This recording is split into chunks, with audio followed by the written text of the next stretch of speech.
नमस्कार दोस्तों, knowledge current point में आपका स्वागत है। मैं आयुष चौबे और मैं आज बात करूंगा भारत का ज्योग्राफिकली जन्म कैसे हुआ। आज के लगभग 20 करोड़ वर्ष पहले हमारी धरती पर आज के दिखने वाले डिवाइडेड कॉन्टिनेंट्स नहीं थे। उस समय एक सुपर कॉन्टिनेंट या बड़ा सा महाद्वीप था जिसे नाम दिया गया पेंजिया, और इसके चारों तरफ एक बड़ा महासागर था जिसका नाम था पैथालासा।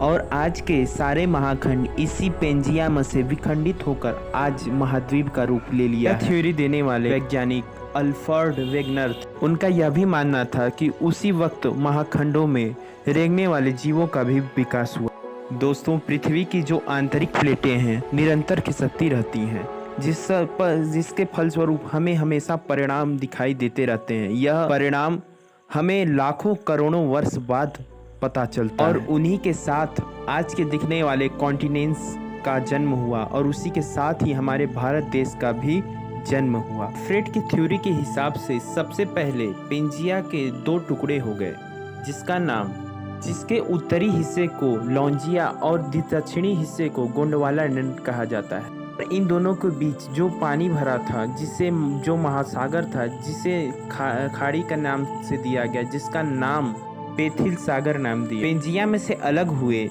लॉरेंसिया में से आज के 3 महाद्वीप नॉर्थ अमेरिका, एशिया और यूरोप जैसे देश शामिल हैं। कि गोंडवाना लैंड से दक्षिण अमेरिका, ऑस्ट्रेलिया और अंटार्कटिका जैसे देश निकले।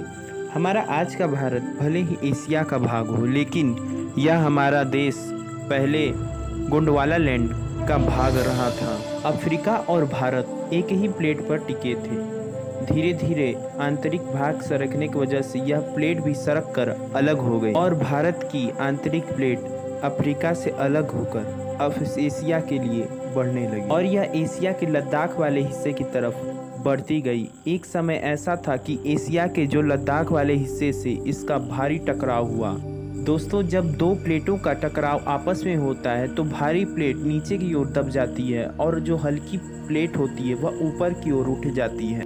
उस वक्त भी ऐसा हुआ और आज के हिमालय का निर्माण हुआ। ऐसा कोई कम समय में नहीं हुआ, ऐसा होने में करोड़ों वर्ष लग गए और आज की इस भौगोलिक भूमि का निर्माण हुआ।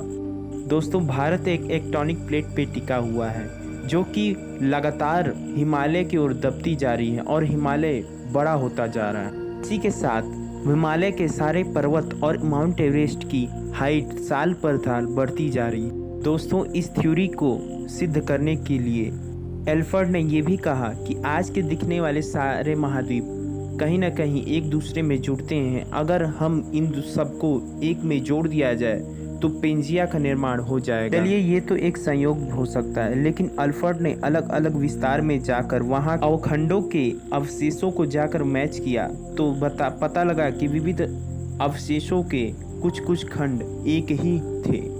इसी के साथ उन्होंने अपनी थ्योरी को सिद्ध करने के लिए कई सारे उदाहरण भी दिए। वैसे इस प्लेट्स की टकराव से भूकंप और ज्वालामुखी का खतरा बना रहता है। वैसे भारत में कोई खास ज्वालामुखी नहीं है, लेकिन हमारे इस प्लेट के खसकने के वजह से कभी कभी भूकंप के झटके महसूस होते हैं। अगली वीडियो में हम जानेंगे कि चाँद की ज़मीन कैसे बिक रही है। आज के लिए बस इतना ही। अगर आप हमारे चैनल पे हैं तो चैनल को सब्सक्राइब करिए, ज़्यादा से ज़्यादा वीडियो को लाइक करिए, कमेंट करिए। मिलते हैं अपने अगले वीडियो में, तब तक के लिए धन्यवाद। जय हिंद।